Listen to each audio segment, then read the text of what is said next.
Hi friends, എല്ലാവർക്കും നമസ്കാരം. Civil excise officer പരീക്ഷ അടുത്തുകൊണ്ടിരിക്കുകയാണ്. അതിന് അവസാന ഘട്ട ഒരു തയ്യാറെടുപ്പിന് നിങ്ങൾക്ക് സഹായകരമാവുന്ന ഒരു ബ്ലൂ പ്രിന്റുമായിട്ടാണ് വന്നിരിക്കുന്നത്. അപ്പം ഈ ഒരു അവസാന സമയത്ത് GK ഏരിയയിലും അതേപോലെ തന്നെ കറണ്ട് അഫയേഴ്സ് ഏരിയയിലും അതേപോലെ തന്നെ സ്പെഷ്യൽ ടോപ്പിക് ഏരിയയിലൊക്കെ ഏറ്റവും പ്രാധാന്യം കൊടുത്ത് റിവിഷൻ ചെയ്യേണ്ട ഏരിയകളാണ് പറയുന്നത്. കൂടുതൽ ചോദ്യങ്ങൾക്ക് സാധ്യതയുള്ള ഏരിയകളാണ് നമ്മൾ ഉദ്ദേശിക്കുന്നത്. ഓക്കെ, നമുക്ക് ആ സിലബസിന്റെ ആ ക്രമത്തിൽ തന്നെ പോവാം. അതിലിപ്പോൾ ആദ്യം തന്നെ കേരളമായിട്ട് ബന്ധപ്പെട്ട് കേരള ചരിത്രമായിട്ട് ബന്ധപ്പെട്ട് നവോത്ഥാന പ്രസ്ഥാനങ്ങളും അതുമായിട്ട് ബന്ധപ്പെട്ട നായകരും ശ്രീനാരായണ ഗുരു, ചട്ടമ്പി സ്വാമി, അയ്യങ്കാളി, വൈകുണ്ഠസ്വാമി, വക്കം മൗലവി ഇവരൊക്കെ ഏറ്റവും ഇമ്പോർട്ടൻ്റ് ആയിട്ടുള്ള ആളുകളാണ് അവിടെ. ഈ ഒരു ടോപ്പിക്ക് ആണ് ഏറ്റവും കൂടുതൽ കേരള ചരിത്രത്തിൽ നിന്ന് ചോദിക്കാൻ സാധ്യതയുള്ളത്. മറ്റൊന്ന് ഐക്യ കേരള പ്രസ്ഥാനമാണ്. ദെൻ ഇന്ത്യൻ സ്വാതന്ത്ര്യ സമരമായിട്ട് ബന്ധപ്പെട്ട് അല്ലെങ്കിൽ ഇന്ത്യയുടെ ആധുനിക ചരിത്രവുമായി ബന്ധപ്പെട്ട് 1857 ഏറ്റവും ഇമ്പോർട്ടൻറ്റ് കൂടുതൽ തവണ ചോദിച്ചിട്ടുള്ള ടോപ്പിക്കാണ് പ്ലസ് 2 ലെവൽ എക്സാമുകളിൽ. അതേപോലെ തന്നെ INC പിന്നെ സ്വാതന്ത്ര്യ സമര ചരിത്രമായിട്ട് ബന്ധപ്പെട്ട് കാലഗണനാ ചോദ്യങ്ങൾക്ക് നല്ല പ്രാധാന്യമുണ്ട്. ഇന്ത്യയുടെ സ്വാതന്ത്ര്യ സമരമായിട്ട് ബന്ധപ്പെട്ടുള്ള ഓരോ പ്രധാന സംഭവങ്ങളും അതൊന്ന് വർഷം ക്രമീകരിച്ച് കൃത്യമായിട്ട് അറിഞ്ഞിരിക്കുക. കാലഗണനാ ചോദ്യങ്ങൾ ഒട്ടുമിക്ക പരീക്ഷകളിലും നല്ല സാധ്യതയുണ്ട് ഇനി അങ്ങോട്ടേക്ക്. ഓക്കെ, ദെൻ ലോക ചരിത്രമായിട്ട് ബന്ധപ്പെട്ട് ഫ്രഞ്ച് വിപ്ലവം നന്നായിട്ട് നോക്കുക. ഇഷ്ടംപോലെ ഏരിയകളുണ്ട്. അതിൽ ഏറ്റവും പ്രധാനപ്പെട്ട ഏറ്റവും കൂടുതൽ തവണ ആവർത്തിച്ച ടോപ്പിക്കുകളാണ് ഇത്. ഇനി അവസാന ഘട്ടത്തിൽ ഒരു സെലക്റ്റീവ് സ്റ്റഡി നടത്തുന്നവർക്കും ഇനി അവസാന ഘട്ട റിവിഷനിൽ ഏറ്റവും പ്രാധാന്യം കൊടുക്കേണ്ടത് ഏത് എന്നുള്ള ആ ഒരു ഉദ്ദേശത്തിൽ ഇത് പറഞ്ഞിരുന്നത്. ഓക്കെ, ദെൻ ഭൂമിശാസ്ത്രമായിട്ട് ബന്ധപ്പെട്ട് പൊതുഭൂമിശാസ്ത്രത്തിൽ ഏറ്റവും ഇമ്പോർട്ടൻ്റ് ടോപ്പിക്കാണ് ഭൂമിയുടെ ഘടന, പിന്നെ അന്തരീക്ഷം, പിന്നെ അന്തരീക്ഷമായിട്ട് ബന്ധപ്പെട്ട കാറ്റും അതേപോലെ തന്നെ മഴയും കാര്യങ്ങളൊക്കെ ഒന്ന് പഠിച്ചു വെക്കുക. ഓക്കെ, ദെൻ ഉത്തരപർവ്വത മേഖല, പിന്നെ ഗതാഗതം പ്രത്യേകിച്ചും ജലഗതാഗതം ഒക്കെയാണ് ഏറ്റവും കൂടുതൽ തവണ ചോദിക്കുന്നത്. പിന്നെ ധാതുക്കളും വ്യവസായവും വളരെ ഇമ്പോർട്ടൻ്റ് ടോപ്പിക്കാണ്. ധാതുക്കൾ എക്കണോമിക്സിന്റെ ഭാഗമായിട്ടും സിലബസിലുണ്ട്. ജോഗ്രഫിയിൽ ഇന്ത്യൻ ഭൂമിശാസ്ത്രം, പൊതുഭൂമിശാസ്ത്രം ഇവിടെയൊക്കെ കിടക്കുന്നത് കൊണ്ടും ഏറ്റവും ഇമ്പോർട്ടൻ്റ് ടോപ്പിക്കായിട്ട് അത് മാറാറുണ്ട്. എന്തായാലും ഒരു ചോദ്യം നിങ്ങൾക്ക് ഉറപ്പിക്കാൻ പറ്റും. ഓക്കെ, ദെൻ എക്കണോമിക്സിൽ കാർഷിക വിളകൾ, അവിടെ കൃഷി ഭൂമിശാസ്ത്രത്തിന്റെ ഭാഗമായിട്ട് ഇന്ത്യ, കേരളം അവിടെയൊക്കെ കൊടുത്തിട്ടുണ്ട്. അതുകൊണ്ട് തന്നെ കൃഷി, കാർഷിക വിളകൾ ആ ഒരു ടോപ്പിക്ക് നന്നായിട്ട് നോക്കി വെക്കുക. ദെൻ ഹരിത വിപ്ലവം, പിന്നെ ഏറ്റവും കൂടുതൽ ആവർത്തിക്കുന്ന ടോപ്പിക്കാണ് നീതി ആയോഗ്, പിന്നെ പഞ്ചവത്സര പദ്ധതികൾ, ധനകാര്യ സ്ഥാപനങ്ങൾ. ഇത്രയും ടോപ്പിക്കുകൾ നിങ്ങൾ പൊതുവെ ഇത്തരം വീഡിയോ ചെയ്യുമ്പോൾ എല്ലാവരും പറയുന്നത് എന്താണ്? സിലബസ് കംപ്ലീറ്റ് ഉണ്ടല്ലോ എന്നാ. സിലബസിനെ പറ്റി ഐഡിയ ഇല്ലാത്ത ആളുകൾ പറയും. ഇവിടെ ഈ ഒരു സിലബസ് നോക്കുകയാണെങ്കിൽ നിങ്ങൾക്ക് ഒരു 230 ടോപ്പിക്കുകൾ അവിടെ വരുന്നുണ്ട്. ആ 230 ടോപ്പിക്കുകൾ ഒരു 40-45 ടോപ്പിക്കുകൾ മാത്രമാണ് ഞാൻ ഈ സെലക്ട് ചെയ്തിരിക്കുന്നത്. അതായത് 4-1 ഭാഗം പോലും ഇല്ല. അത്രയും ഏറ്റവും ഇമ്പോർട്ടൻ്റ് ആയിട്ടുള്ള കാര്യങ്ങളാണ് പറഞ്ഞു തരുന്നത് കേട്ടോ. അപ്പം ദെൻ ഭരണഘടനയായിട്ട് ബന്ധപ്പെട്ട ഏറ്റവും ഇമ്പോർട്ടൻ്റ് ടോപ്പിക്കുകൾ ഭരണഘടനാ നിർമ്മാണ സമിതി, പിന്നെ മൗലികാവകാശങ്ങളും അവിടെ അതുമായിട്ട് ബന്ധപ്പെട്ട് തന്നെ റിട്ടുകളും നന്നായിട്ട് നോക്കി വെക്കുക. പിന്നെ ഗവൺമെന്റിന്റെ ഘടകങ്ങൾ, അത് ഏറ്റവും ഇമ്പോർട്ടൻ്റ് ആണ്. ഉറപ്പായിട്ടും ചോദിക്കാറുണ്ട്. ഗവൺമെന്റിന്റെ ആ 3 വിഭാഗങ്ങളായിട്ട് ബന്ധപ്പെട്ട് ചോദിക്കാറുണ്ട്. ദെൻ അതിൽ രാഷ്ട്രപതി, ഉപരാഷ്ട്രപതി ഒക്കെ കൂടുതൽ ചോദിക്കാറുണ്ട്. അതേപോലെ നിയമനിർമ്മാണ വിഭാഗം, ഓരോന്നിനെ കുറിച്ചും കൂടുതലായിട്ട് ഈ 3 വിഭാഗങ്ങളെ കുറിച്ചും നന്നായിട്ട് പഠിച്ചു വെക്കുക. അതേപോലെ നീതിന്യായ വ്യവസ്ഥയായിട്ട് ബന്ധപ്പെട്ട് സുപ്രീം കോടതി വളരെ ഇമ്പോർട്ടൻ്റ് ആണ്. അപ്പോൾ ആ രീതിയിൽ ആ ഗവൺമെന്റിന്റെ ഘടകങ്ങൾ എന്തായാലും ഒരു ചോദ്യം ഉറപ്പിക്കാം.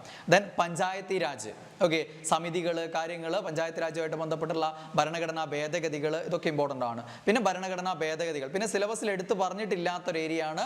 ഓരോ ഭരണഘടനയിൽ ഓരോ ആശയങ്ങളും കടം കൊണ്ടിരിക്കുന്നത് ഏത് രാജ്യത്തിൽ നിന്നാണ് എന്നുള്ള രീതിയിൽ അടിസ്ഥാനപരമായിട്ടുള്ള സവിശേഷതകളും കാര്യങ്ങളും നോക്കി വെക്കുക. ഇതിൽ നിങ്ങൾക്ക് എടുത്തു പറഞ്ഞിരിക്കുന്ന ടോപ്പിക്കിൽ അത് കൊടുത്തിട്ടില്ല എങ്കിലും ചോദ്യങ്ങൾ ഉറപ്പായിട്ടും വരും. ഓക്കെ, ദെൻ നമ്മുടെ കേരള ഭരണ സംവിധാനത്തിൽ ദുരന്ത നിവാരണ അതോറിറ്റി, തണ്ണീർത്തട സംരക്ഷണം, പിന്നെ കേരള സർക്കാരിന്റെ പദ്ധതികൾ. കേരള സർക്കാർ പദ്ധതികൾ എന്നും പറഞ്ഞിട്ട് ഒരു ടോപ്പിക്കിൽ നിങ്ങൾക്ക് സിലബസിലില്ല. പക്ഷേ ഈ ഒരു കേരള ഭരണ സംവിധാനത്തിൽ ഏറ്റവും കൂടുതൽ ചോദ്യങ്ങൾ വരുന്നത് കേരള സർക്കാരിന്റെ പദ്ധതികളുമായിട്ട് ബന്ധപ്പെട്ട് തന്നെയാണ്. അതുകൊണ്ട് അത് പ്രധാന പദ്ധതികൾ, പുതിയതായിട്ടുള്ള പദ്ധതികളും കാര്യങ്ങളൊക്കെ നന്നായിട്ട് നോക്കി വെക്കുക. ദെൻ ജീവശാസ്ത്രവും പൊതുജനാരോഗ്യവും ആ ഏരിയയിൽ രോഗങ്ങളും രോഗകാരികളും എന്നുള്ള ടോപ്പിക്കും, അതേപോലെ തന്നെ അതിൻ്റെ കൂടെ രോഗങ്ങൾ പഠിക്കുന്ന സമയത്ത് ജീവിതശൈലി രോഗങ്ങൾ കൂടി അങ്ങ് പഠിക്കുക. മറ്റത് ബാക്ടീരിയ, വൈറസ്, ഫംഗസ്, പ്രോട്ടോസോവ ഒക്കെ ഉണ്ടാക്കുന്ന രോഗങ്ങളാണ്. അതോടൊപ്പം ജീവിതശൈലി രോഗങ്ങളും കൂടെ നോക്കി വെക്കുക. കുറച്ച് ഏരിയയേ ഉള്ളൂ, പക്ഷെ ചോദ്യം ഉറപ്പിക്കാൻ പറ്റും. അതാണ് അതിൻ്റെ പ്രത്യേകത. പിന്നെ ആരോഗ്യക്ഷേമ പദ്ധതികളാണ് അതിലേറ്റവും ഇമ്പോർട്ടൻ്റ്. പിന്നെ മനുഷ്യ ശരീരം വലിയ ഏരിയ ആണ്. നമുക്ക് വിശദമായിട്ട് പഠിക്കാനുള്ള ഇഷ്ടംപോലെ ടോപ്പിക്കുകളുടെ ഏരിയ ആണ്. അതിലേറ്റവും കൂടുതൽ പ്രാധാന്യമുള്ള ദഹന വ്യവസ്ഥ, തലച്ചോറ്, രക്തം, ഹൃദയം, ഇതൊന്നും വിട്ടുകളയരുത്. അതൊക്കെ എങ്കിലും മിനിമം ഒന്ന് നോക്കി വെക്കുക. ഹ്യൂമൻ ബോഡി മൊത്തം പഠിക്കുന്നത് ബാക്കിയുള്ള ടോപ്പിക്കുകളെല്ലാം ഉണ്ടല്ലോ, രോഗങ്ങൾ, രോഗാരികൾ, വൈറ്റമിൻസ്, ആരോഗ്യക്ഷേമ പദ്ധതികൾ, ജീവിതശൈലി രോഗങ്ങൾ, അതെല്ലാം കൂടെ പഠിക്കുന്നതിൻ്റെ ഇരട്ടി ഉണ്ടാവും ഹ്യൂമൻ ബോഡി എന്നുള്ള ഒറ്റ ടോപ്പിക്ക് പഠിക്കാൻ. അതുകൊണ്ട് ഇതൊന്നും ഇതുവരെ പഠിക്കാത്ത ഒരാളാണെങ്കിൽ ആ ടോപ്പിക്ക് അങ്ങ് ഒഴിവാക്കി വെക്കുക, എന്നിട്ട് അതിൽ ഇത്രയും ഭാഗങ്ങൾ മാത്രം നോക്കി വെക്കുക എന്നുള്ളതാണ് ചെയ്യാൻ പറ്റുന്നത്. Okay. Then physics and chemistry. Physical സയൻസിൽ ഏറ്റവും ഇമ്പോർട്ടൻറ്റ് ടോപ്പിക്ക് ചലന നിയമങ്ങൾ, പ്രൊജക്ടൈൽ മോഷൻ, ഇങ്ങനെയുള്ള കാര്യങ്ങളിൽ നിന്നുള്ള ചോദ്യങ്ങൾ വരാൻ സാധ്യതയുണ്ട്. പിന്നെ ബലം എന്നുള്ള ടോപ്പിക്കാണ് കൂടുതൽ ഇമ്പോർട്ടൻ്റ് ആയ മറ്റൊരു ടോപ്പിക്ക്. പിന്നെ ലോഹസങ്കരങ്ങൾ, കെമിസ്ട്രിയിൽ ലോഹസങ്കരങ്ങൾ, ആറ്റത്തിൻ്റെ ഘടന, അങ്ങനെയുള്ള കാര്യങ്ങൾ.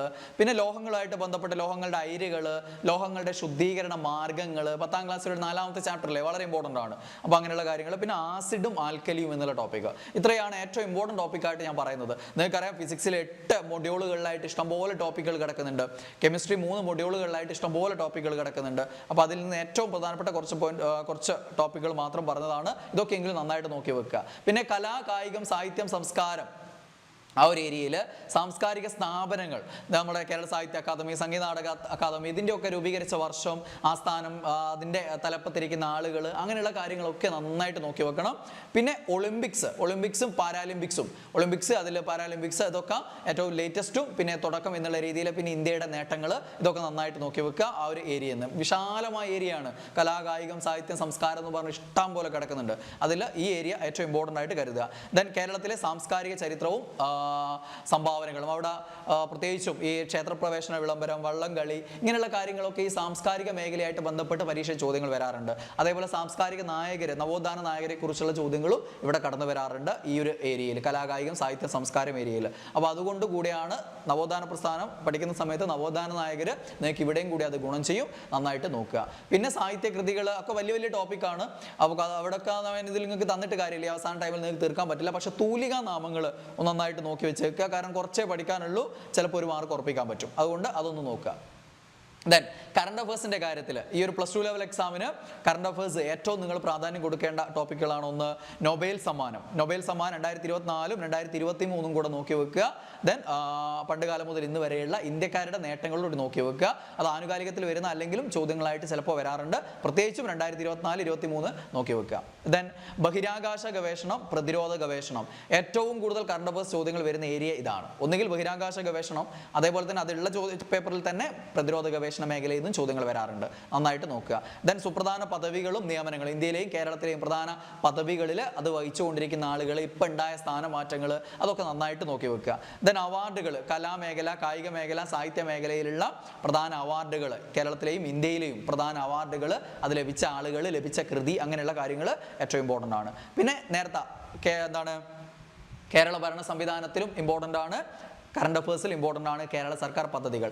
ആ സെക്ഷൻ്റെ ഭാഗമായിട്ടോ ഈ സെക്ഷൻ്റെ ഭാഗമായിട്ടോ. അതുകൊണ്ട് കേരള സർക്കാരിൻ്റെ പദ്ധതികൾ നന്നായിട്ട് പഠിച്ചു വെക്കുക. കറണ്ട് അഫേഴ്സ് കിട്ടിയില്ലെങ്കിൽ കേരള ഭരണ സംവിധാനത്ത് കിട്ടും, അവിടെ കിട്ടിയില്ലെങ്കിൽ ഇവിടെ കിട്ടും. എന്തായാലും ചോദ്യങ്ങൾ 2-3 ചോദ്യങ്ങൾ വരെ ഒട്ടുമിക്ക പരീക്ഷകളിൽ ഇപ്പോൾ ഉണ്ടാവാറുണ്ട്. ദെൻ സൂചികകൾ, ഈ മാനവ വികസന സൂചിക, സന്തോഷ സൂചിക, പിന്നെ എക്കണോമിക്സ് ആയിട്ട് ബന്ധപ്പെട്ടുള്ള മറ്റ് സൂചികകൾ, അല്ലേ, പല ഇൻഡെക്സുകൾ ഉണ്ടല്ലോ. അങ്ങനെയുള്ള അതിൽ 1ാം സ്ഥാനം ആര്, 2ാം സ്ഥാനം ആര്, അല്ലെ ഇന്ത്യയുടെ സ്ഥാനം എത്രാമത്, അങ്ങനെയുള്ള, അതേപോലെ കേരളത്തിൻ്റെ കാര്യങ്ങൾ, അങ്ങനെയുള്ള കാര്യങ്ങൾ, ആ സൂചികകൾ ഒക്കെ ഒന്ന് നന്നായിട്ട് മനസ്സിലാക്കി വെക്കുക. പ്രത്യേകിച്ചും നീതി ആയോഗ് പുറപ്പെടുവിക്കുന്ന കാര്യങ്ങളും അതിൽ കേരളത്തിൻ്റെ സ്ഥാനം, അങ്ങനെയുള്ള കാര്യങ്ങളൊക്കെ നന്നായിട്ട് കറണ്ട് അഫേഴ്സ് ആയിട്ട് ബന്ധപ്പെട്ട് അറിഞ്ഞിരിക്കുക. ദെൻ സ്പെഷ്യൽ ടോപ്പിക്കുകൾ നിങ്ങൾക്ക് 7 മൊഡ്യൂളുകളുണ്ട്. ആ 7 മൊഡ്യൂളുകളിലെ ഏറ്റവും ഇമ്പോർട്ടൻറ്റ് മൊഡ്യൂളുകൾ, ഏറ്റവും എളുപ്പത്തിൽ മാർക്ക് നേടാൻ പറ്റുന്ന മൊഡ്യൂളുകൾ മാത്രം ഞാനൊന്ന് പറയാം.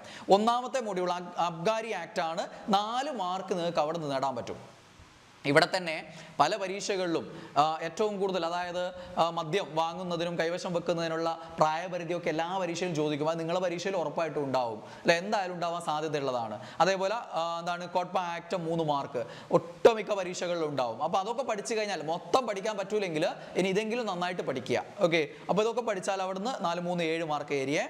പിന്നെ ആൽക്കഹോളിസത്തിനെതിരെ വിമുക്തി പഠിച്ചാൽ ഉറപ്പായിട്ടും 1 മാർക്ക് മിനിമം ഉറപ്പിക്കാൻ പറ്റും. ചില പരീക്ഷകളിൽ 2 മാർക്ക് വരെ കിട്ടുന്നുണ്ട്. അപ്പം ആൽക്കഹോളിസത്തിനെതിരെയുള്ള പ്രോഗ്രാമുകൾ, പ്രത്യേകിച്ച് വിമുക്തിയെക്കുറിച്ച് നന്നായിട്ട് അറിഞ്ഞിരിക്കുക. മറ്റു കാര്യങ്ങൾ, അല്ലേ, പിന്നെ ഭരണഘടന പ്രകാരം ഇതിൻ്റെ ഇവിടെ ഉപയോഗിക്കുന്നതായിട്ട് ബന്ധപ്പെട്ട് ഭരണഘടനയിൽ ആർട്ടിക്കിളും കാര്യങ്ങളൊക്കെ ഉണ്ടല്ലോ, ആ ആർട്ടിക്കിൾസും കാര്യങ്ങളും നോക്കി വെക്കുക ഇമ്പോർട്ടൻ്റ് ആണ്. പിന്നെ 7ാമത്തെ മൊഡ്യൂൾ IT ആക്ട് എന്നൊരു 2 മാർക്കും. അങ്ങനെ 4, 3, 7, 3, 10, 12 മാർക്ക് ഇത് എളുപ്പത്തിൽ സ്കോർ ചെയ്യാൻ പറ്റുന്ന ഒരു ഏരിയയാണ്. അത് നന്നായിട്ട് നോക്കുക. ഇതാണ് സ്പെഷ്യൽ ടോപ്പിക്കിൽ നിങ്ങൾ നടത്തേണ്ട ഒരു സ്ട്രാറ്റജി. അപ്പോൾ ഈ ദിവസങ്ങളിൽ ഞാൻ ഈ പറഞ്ഞ ഏരിയകൾ നന്നായിട്ട് റിവിഷൻ ചെയ്ത് കോൺഫിഡൻ്റ് ആയിട്ട് എക്സാം എഴുതി കഴിഞ്ഞാൽ നിങ്ങൾക്ക് ഈ ഒരു പരീക്ഷയിൽ സിവിൽ എക്സൈസ് ഓഫീസർ എന്നുള്ള പരീക്ഷയിൽ നല്ല റാങ്ക് നേടാൻ പറ്റും. നേടിയിട്ട് നമുക്ക് കാണാം. അപ്പോൾ എല്ലാവർക്കും ഓൾ ദ ബെസ്റ്റ്. ബൈ.